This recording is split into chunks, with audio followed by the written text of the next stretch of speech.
Salut mes chers élèves, je vais vous parler dans cette présentation d'un sujet très intéressant, c'est la production écrite. Comment rédiger un texte argumentatif? Vous savez très bien que la production écrite constitue un élément très intéressant du jour de l'examen régional, voire qu'elle constitue déjà la moitié de la note. Alors on doit accorder beaucoup d'importance à cet élément. On doit bien maîtriser comment rédiger un texte argumentatif. Bien sûr qu'on peut trouver plusieurs présentations qui parlent de ce sujet. On peut alors parler sans cesse en donnant des informations à propos de ce sujet. Mais dans cette présentation, moi, on va donner quelques éléments, quelques étapes à suivre euh, pour avoir une opinion dans un sujet bien déterminé et pour bien présenter un texte dialectique. Ça veut dire en faisant recours à des arguments qui sont pour et contre. Ça, c'est de façon générale. Alors, on prend l'exemple d'Antigone. Antigone, le personnage principal de John Anu dans sa tragédie moderne intitulée Antigone. Le sujet est comme suit. Certains admirent le personnage d'Antigone, d'autres au contraire trouvent absurde son attitude. Que pensez-vous de ce personnage? Justifiez votre opinion à partir de l'œuvre. Vous pouvez tomber sur ce genre de sujet le jour de l'examen. Et là alors, vous allez essayer de suivre les étapes suivantes pour pouvoir le traiter. Voilà, donc on a le sujet, c'est sur le personnage d'Antigone. La consigne, c'est que pensez-vous? Ça veut dire déjà quelle est votre opinion. Alors, les étapes de la production écrite. Quelles sont les étapes auxquelles je vais faire recours pour bien rédiger un texte argumentatif? Dans ce cas-là, on va présenter comme première étape, c'est le commencement. C'est lire attentivement tout en sélectionnant les éléments de sujet. Ça veut dire lire et comprendre le sujet.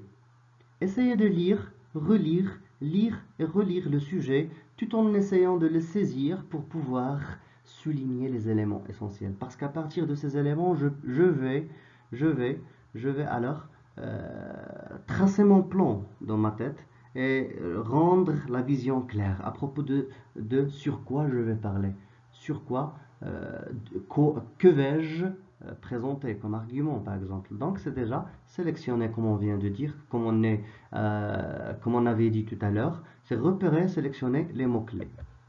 Bien sûr, c'est pour avoir une conception du plan de travail. De quoi vais-je parler?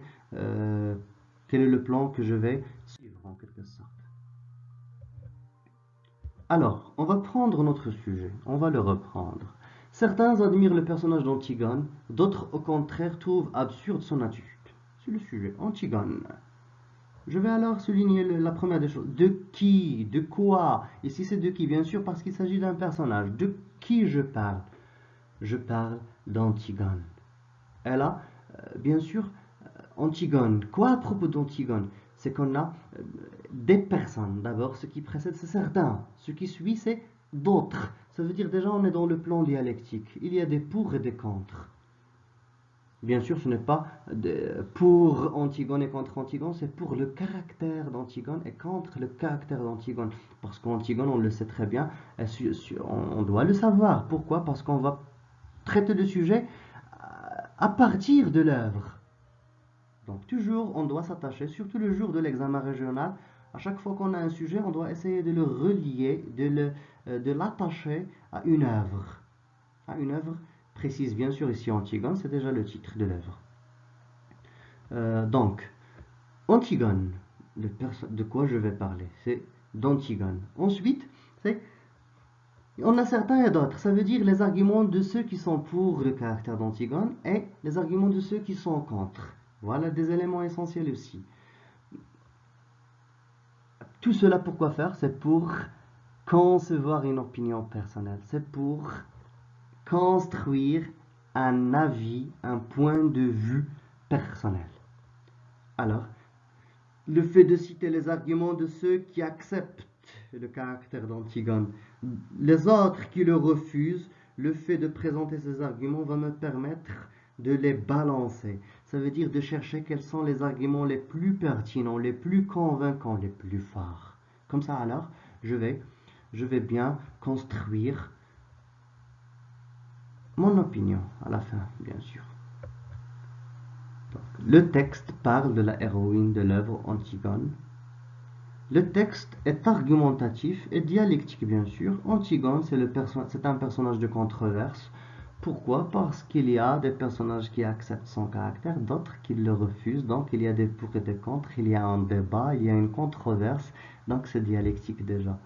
Donc, donc tout cela, c'est au service de quoi? Au service de construire et exprimer un point de vue. Je vais alors, à la fin, exprimer. Il y a des personnes qui disent, voilà, on peut exprimer notre point de vue au début, oui, et après tu vas essayer d'argumenter ton point de vue. Sinon, tu peux le laisser à la fin comme fruit. C'est le fruit de ton travail.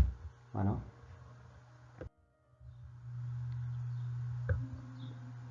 Alors, le premier travail devrait être sur le brouillon, bien sûr. Je vais essayer de tracer un tableau, bien faire recours à des tirets, tout en cherchant, puisqu'il s'agit d'un texte dialectique, on va chercher alors les arguments de ceux qui sont pour et les arguments de ceux qui sont contre le caractère de ce personnage qui est Antigone. Là, je vais essayer peut-être faire une sorte de brainstorming, ça veut dire je vais essayer de tracer n'importe quelle idée. Toutes les idées qui m'arrivent, je vais essayer de les tracer sous forme de tirets. Ça, c'est le premier travail. Et ensuite, je peux faire recours à un travail de sélection, comme une deuxième partie de ce travail.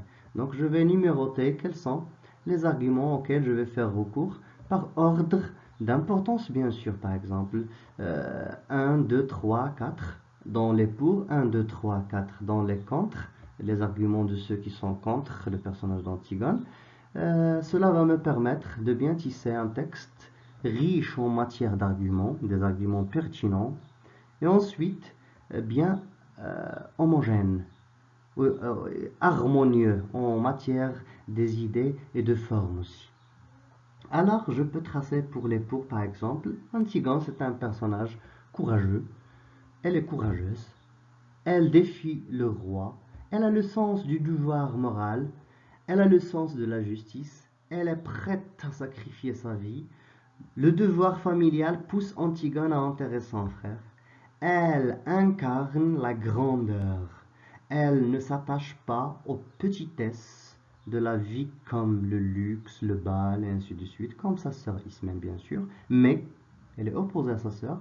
Elle préfère les grandes actions. C'est déjà parmi les caractéristiques du héros tragique. Ici, c'est la héroïne, donc de la héroïne tragique. Elle a le sens du sacrifice. Elle se sacrifie pour accomplir son devoir fraternel, devoir familial. Pour les arguments de ceux qui sont contre, bien sûr, les arguments de ceux qui sont contre le caractère, on parle toujours du caractère d'Antigone. Donc on va essayer de présenter quelques anomalies de ce personnage, ou bien quelques défauts, entre parenthèses défauts, de ce personnage. Son comportement est absurde. Transgresser la loi imposée par le roi est passible d'une mort certaine. Elle cherche la mort. Elle ne veut pas vivre avec son mari. Un personnage téméraire. Il a perdu sa vie à cause de la franchise et de son courage. Bien sûr, à travers notre lecture de l'œuvre, on peut alors on peut énumérer tous ces éléments, ces traits de caractère de ce personnage. On peut les énumérer. Je peux alors au niveau de la rédaction faire recours à tous ces éléments, sinon je peux me contenter sur seulement quelques éléments. On va essayer de les énumérer. 4 ici, 4 ici, et par ordre d'importance par exemple. Comme ça, je vais avoir, au niveau de la forme, bien sûr, par ordre, c'est au niveau de la forme, un ordre un peu logique. Logique et harmonieux, ça veut dire fascinant et attirant.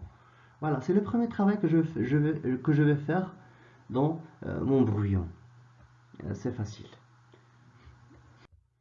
Après, je vais essayer de choisir quelques liens logiques. Parce que, après avoir énumérer quelques traits de caractère de ce personnage, ça veut dire les arguments de ceux qui sont pour et les arguments de ceux qui sont contre. Maintenant, j'ai besoin des éléments qui vont me permettre de coordonner et de lier et de mettre en ordre tous ces arguments. Là, on parle alors des connecteurs logiques. Et je peux alors utiliser quelques liens logiques qui vont me servir d'abord de donner à mon texte une certaine harmonie au niveau de la forme, ensuite une certaine utilité. Disons qu'on va chercher à avoir un ordre logique qui essaye, qui va nous permettre en quelque sorte de convaincre le lecteur. Ok, pour l'énumération, bien sûr, ça c'est dans la fonction, bien sûr, organiser et mettre en ordre les idées dans un texte. Premièrement, deuxièmement, d'abord, puis, ensuite, enfin, et ainsi de suite. Pour l'addition, bien sûr, je vais ajouter une idée à une autre. Énumération, c'est énumérer, essayer de présenter une succession des idées, des éléments, bien sûr. Addition, c'est ajouter un élément à un autre, ajouter. Et de plus, en plus, de, puis, en outre, non seulement, mais encore, ainsi que, également, par ailleurs, etc. Voilà.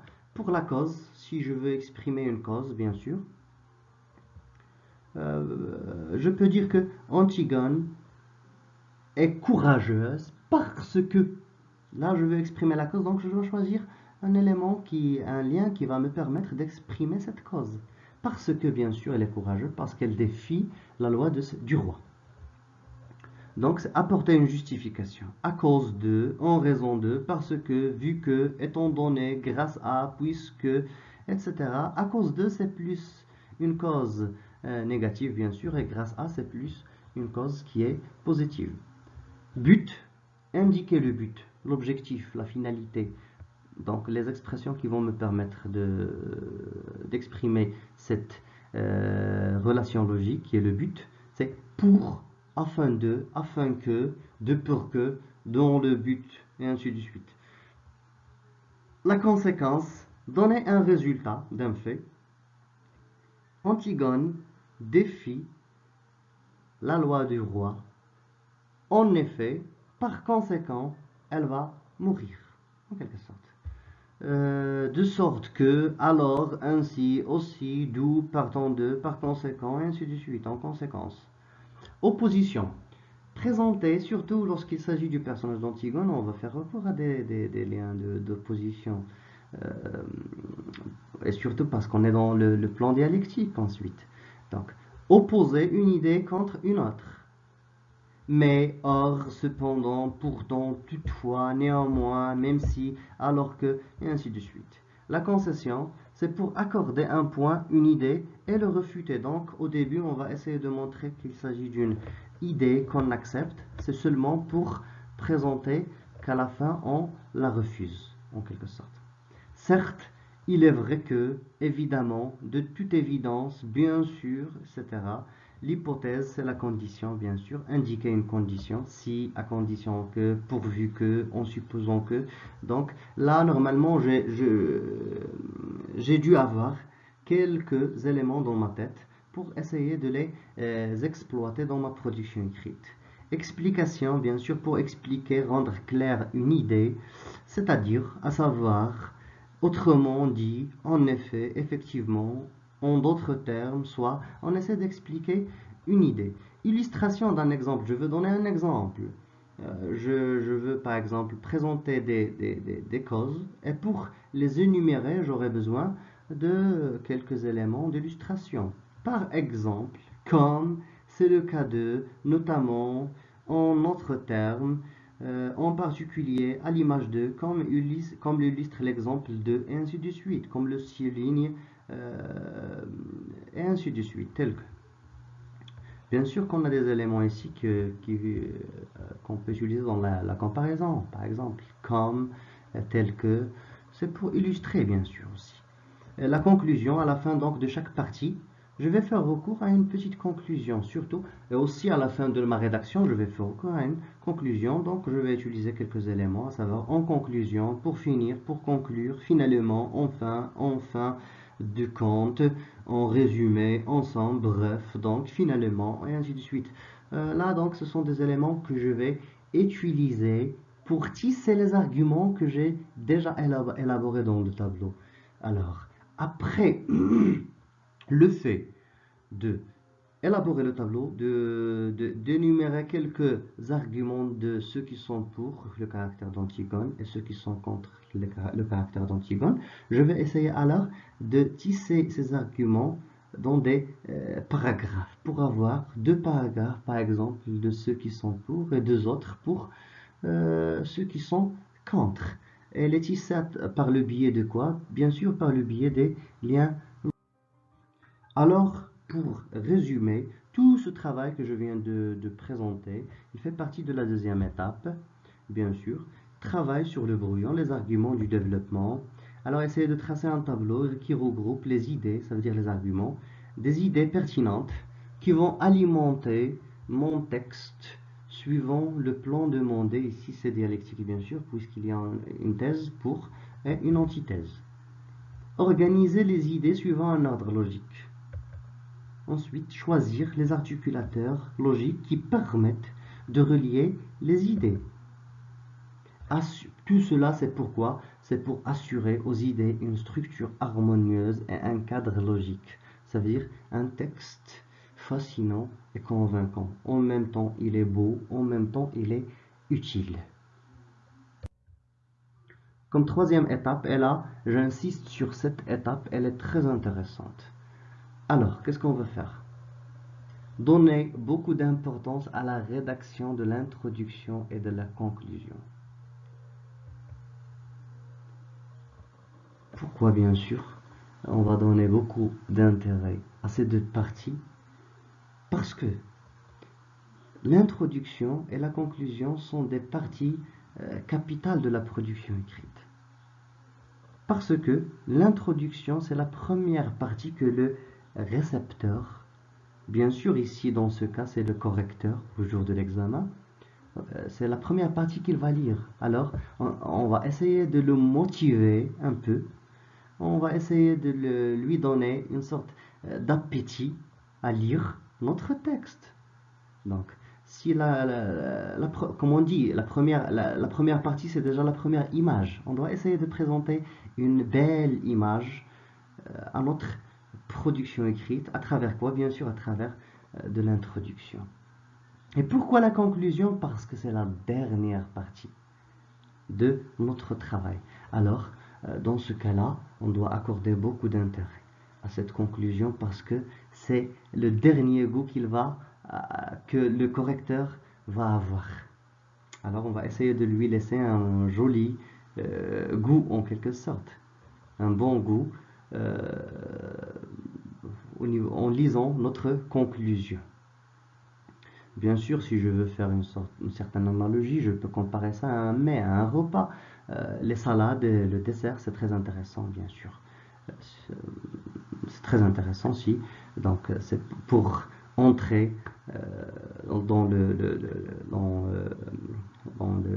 le sérieux. C'est quoi? C'est le mets. Déjà, c'est pas la viande et tout. Mais ce qui est intéressant au début, c'est d'avoir essayé de présenter au début une salade attirante, bien sûr, qui a un bon goût pour lui donner appétit à manger ce qui va suivre. Et à la fin, bien sûr, présenter des fruits différents comme dessert. Comme ça, on va laisser une bonne impression chez l'invité. Ici, ce n'est pas l'invité, c'est bien sûr le correcteur. Ces deux parties doivent répondre à deux conditions. Sans oublier au niveau, pour être utile, là c'est la beauté, j'ai parlé de la beauté, pour être beaucoup plus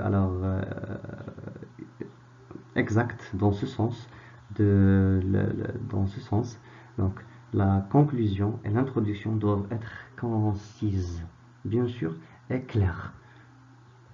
Concise, ça veut dire précise. Je ne dois pas trop parler pour rien dire. Je vais essayer de résumer le maximum possible, tout en présentant l'essentiel de ce qu'on veut dire.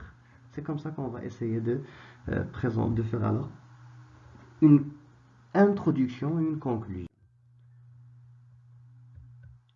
Alors, on va prendre un exemple de texte, bien sûr, qui porte sur le personnage d'Antigone. Au niveau de l'introduction, on peut dire Antigone, la héroïne tragique de la tragédie moderne de John Anu, est une jeune fille qui ne fait que son devoir, c'est-à-dire qu'elle assume tout simplement son destin. Pourquoi donc certaines personnes l'admirent, tandis que d'autres, au contraire, trouvent absurde son attitude? Là, en couleur, déjà, j'ai essayé de présenter les trois parties de l'introduction euh, par des couleurs différentes. Parce que dans l'introduction, vous savez très bien qu'on a trois parties normalement. On doit amener le sujet, on doit poser le sujet, on doit le diviser à la fin. Donc, amener le sujet, c'est essayer de présenter le thème général. De quoi on parle, bien sûr, certainement, mais de façon générale. Ensuite, poser le sujet, ça veut dire je vais essayer de présenter le sujet. Je peux être intelligent dans ce cas-là et essayer de reformuler seulement le sujet donné tout en le reformulant. On va essayer de le reformuler, donc le copier, mais ne pas le coller directement, mais essayer de mettre quelques touches personnelles. C'est ça, poser le sujet, c'est essayer de présenter le sujet de façon précise. Ensuite, c'est la partie, bien sûr, intéressante où il y a problématisé, il y a annoncé le plan, parce que dans la problématique déjà, il y a annonce du plan.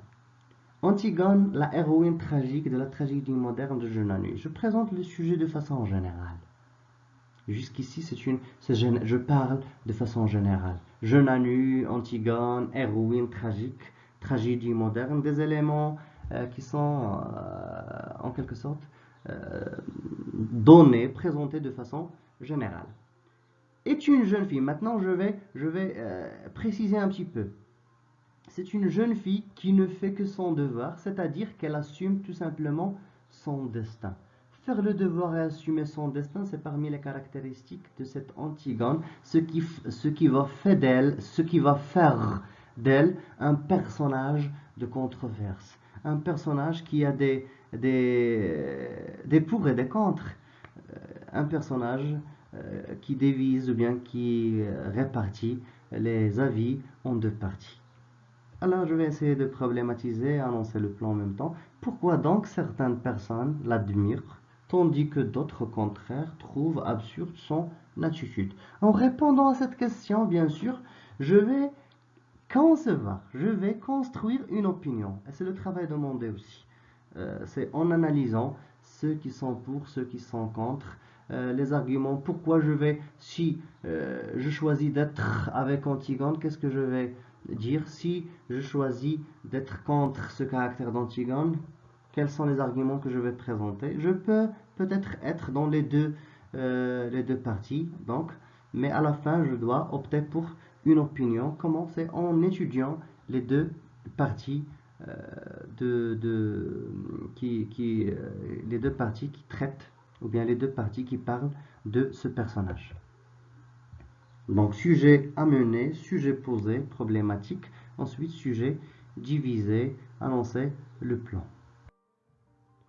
On passe après à la deuxième partie, c'est le corps du texte, le développement. On commence par la thèse. Dans un sens, ça veut dire qu'il y a déjà dans un autre sens. Pour dire, voilà, il y a une partie, il y a une autre partie. Dans un sens, on peut penser que l'attitude d'Antigone est absurde. Pourquoi? Donc, je vais utiliser un lien logique qui exprime la cause. Parce qu'elle n'a pas su profiter des nombreux avantages qu'elle a. À titre d'exemple, je vais essayer d'expliquer. C'est-à-dire, se marier et vivre heureuse avec aimant qu'il aime. J'ajoute un autre élément. En plus, elle pourrait être la princesse et la future reine de Thèbes. Alors là, je vais essayer de présenter une conséquence. En effet, ce qu'elle possède constitue le rêve de toutes les filles. Les filles ordinaires, bien sûr, des filles qui sont ordinaires, les filles ordinaires, qui ne sont pas comme Antigone. Pourtant, l'opposition, elle a laissé tomber toutes ses fortunes pour les yeux de son frère Polynice, que Créon a jugé d'être un traître et un voyou. Là, donc, brièvement, j'essaie de résumer et de présenter quelques éléments. Alors là, en présentant la thèse,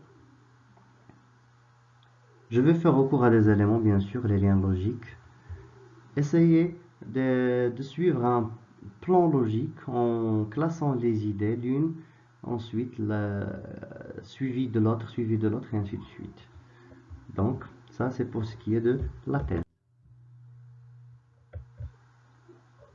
Le développement, l'antithèse, toujours dans le corps de la production. Cependant déjà c'est l'opposition. L'opposition, il y avait des pour. Dans un sens, il y a un autre sens. Cependant, je peux dire ici, dans un autre sens. Cependant, pourtant, Antigone est plutôt un personnage admirable pour plusieurs raisons. D'abord, et j'énumère, elle est plus courageuse que sa sœur Ismène. Une petite explication, elle a osé défier le roi Créon en lui répétant dans une confrontation exemplaire qu'elle violera sa loi. Là, on a fait recours à l'œuvre d'Antigone, parce qu'il y avait un face-à-face entre Antigone et son oncle le roi. Donc, dans cette confrontation, bien sûr, il y avait cette opposition, ou bien ce défi présenté par Antigone, qui avait dit à son roi qu'il va violer toujours sa loi, même si elle risque la mort, peu importe pour elle la mort. Je présente un autre argument. Ensuite, elle a le sens du devoir moral. Elle considère que l'enterrement du cadavre de son frère Polynice est une obligation religieuse qu'il faut assumer jusqu'au bout. C'est le personnage tragique. Alors que sa grande sœur démissionne, Ismène, il baisse le bras, elle n'est pas courageuse comme sa sœur. Sa grande sœur démissionne sous prétexte que Créon est le plus fort. Elle a présenté un prétexte, c'est quoi? C'est que elle est le plus fort, elle est le plus fort. Tout cela, donc c'est tiré, c'est relevé dans l'œuvre d'Antigone, bien sûr. Alors que sa grande sœur démissionne sous prétexte que Créon est le plus fort. Antigone a aussi le sens de la justice. Pourquoi? Puisqu'elle n'a pas accepté la décision injuste du roi qui a interdit l'enterrement à son frère. Enfin, pour finir cette partie, elle est prête à sacrifier sa vie à sa noble cause, sachant qu'elle a toutes les chances d'être heureuse. Et bien sûr, en bleu, il y a une variété de liens logiques qu'on peut utiliser pour présenter cette... Et bien sûr, avant d'arriver à la conclusion, je peux faire recours à une petite synthèse où je vais résumer les arguments présentés au niveau de la thèse et la synthèse, de la thèse et l'antithèse. Sinon, je peux directement aller à la conclusion. Pourquoi? Pour exprimer mon opinion, parce que dans la conclusion, je vais résumer en quelque sorte aussi. Ensuite, essayer de présenter surtout et répondre à la question: que pensez-vous de ce personnage? Donc, pour conclure, finalement, pour finir, enfin, ainsi de suite, je peux utiliser plusieurs termes. Je crois, je vois que, je pense que, personnellement, je trouve que... Alors, je crois qu'Antigone est un personnage qui mérite l'estime de tout. Car elle est généreuse, est prête à aider les autres, voire même à donner sa vie pour défendre les droits des autres. En un mot, elle est parfaite. Donc là, j'ai exprimé mon point de vue. Comment alors j'ai pu le faire? C'est en étudiant les pour et les contre.